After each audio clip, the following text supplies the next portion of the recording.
Joe Arridy, the happiest man in the death row. ഭൗതിക വെല്ലുവിളി നേരിടുന്ന ഒരു കുട്ടിയായിരുന്നു ജോ അരീതി. ഗ്യാസ് ചാമ്പറിനകത്തേക്ക് പോലീസുകാർ വധശിക്ഷ നടപ്പിലാക്കാനായി കടത്തിവിടുമ്പോൾ പോലും പുഞ്ചിരിയോടെയാണ് ജോ പോയത്. മരണം എന്താണെന്ന് പോലും അവൻ അറിയുമായിരുന്നില്ല.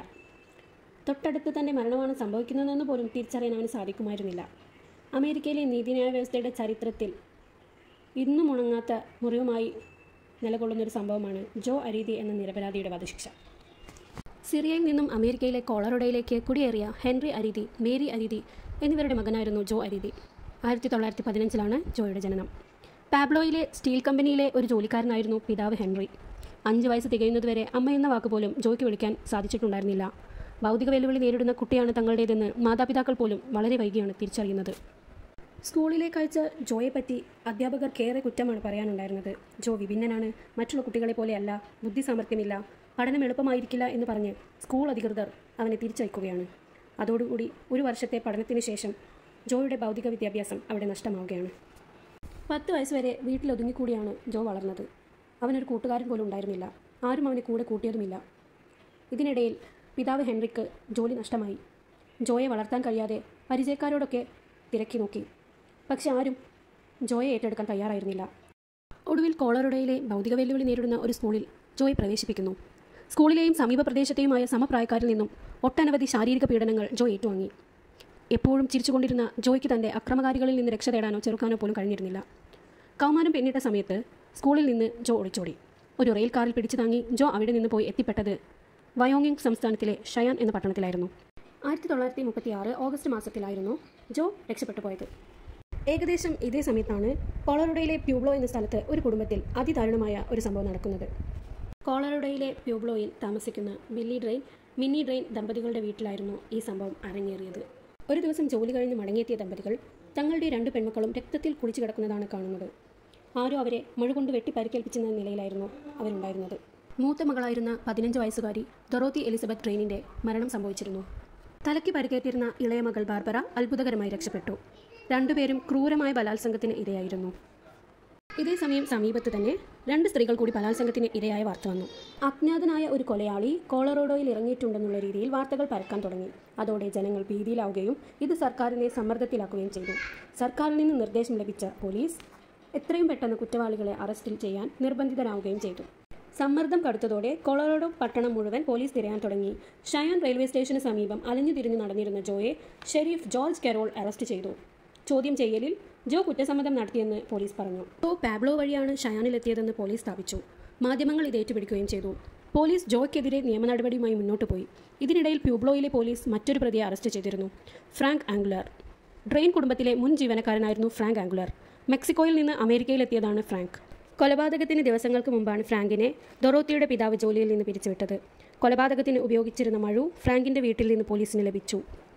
കൊലപാതകം ഫ്രാങ്കിലേക്കാണ് വിരൽ ചൂണ്ടുന്നതെന്ന് മനസ്സിലാക്കിയ ജോർജ് കെറോൾ ഇതറിഞ്ഞപ്പോൾ മറ്റൊരു വാദവുമായി മുന്നോട്ട് വന്നു.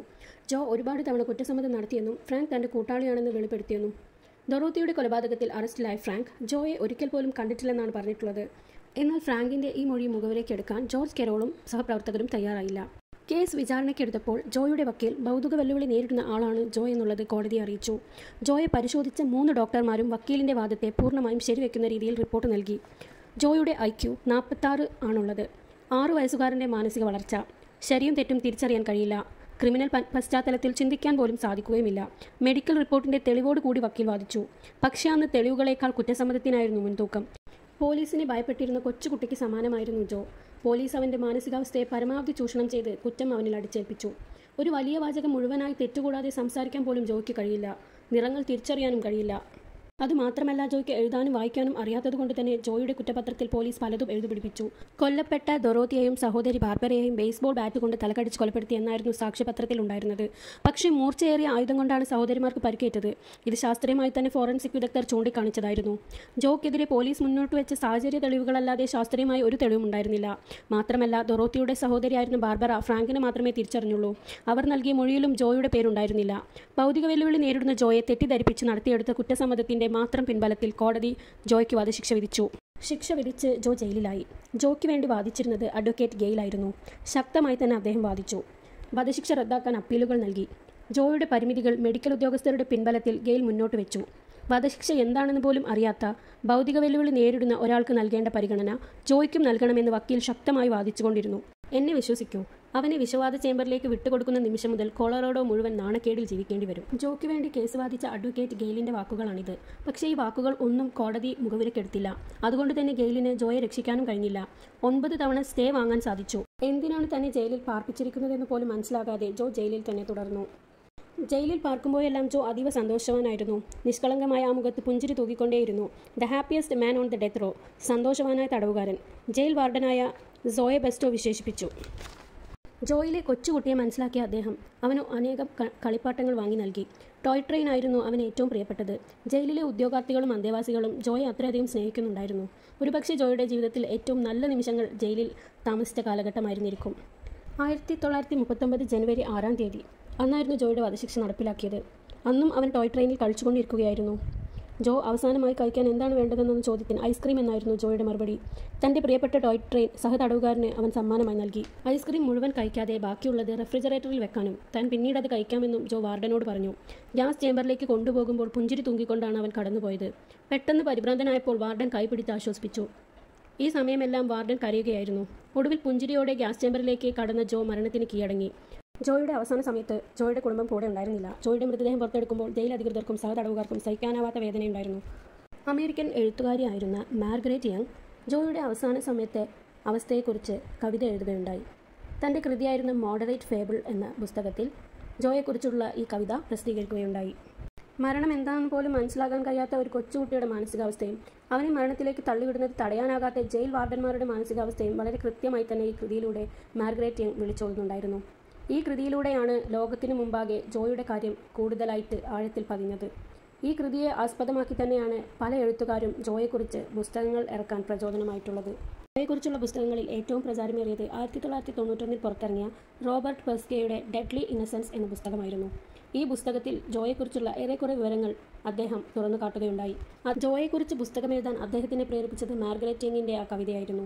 ഉള്ളുലയ്ക്കുന്ന ആ കവിത ഏറെ ചിന്തിപ്പിക്കുന്നതുമായിരുന്നു. റോബർട്ട് പെർസ്കിയുടെ ഡെഡ്ലി ഇന്നസെൻസ് എന്ന പുസ്തകത്തിലൂടെ ജോയെക്കുറിച്ച് ലോകമെമ്പാടും ചർച്ചയായി.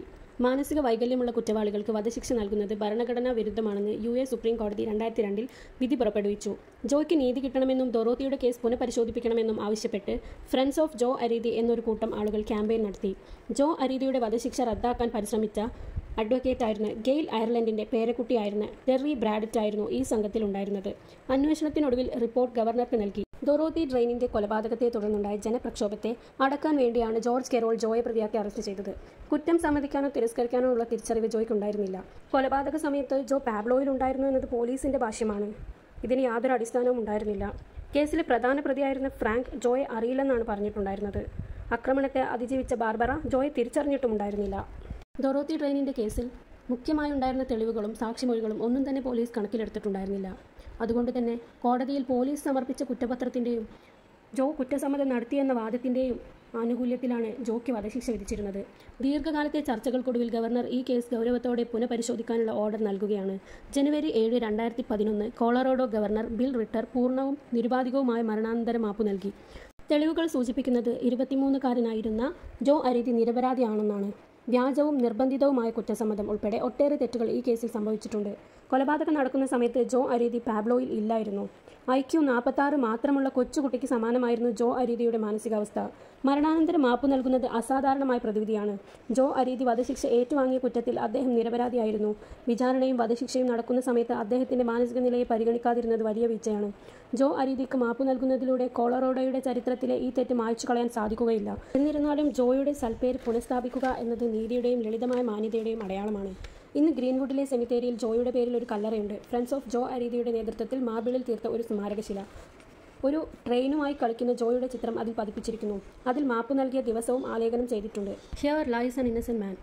ജോയുടെ സ്മാരകശിലയിൽ കൊത്തിവെച്ചിട്ടുള്ള വാക്കുകളാണിവ.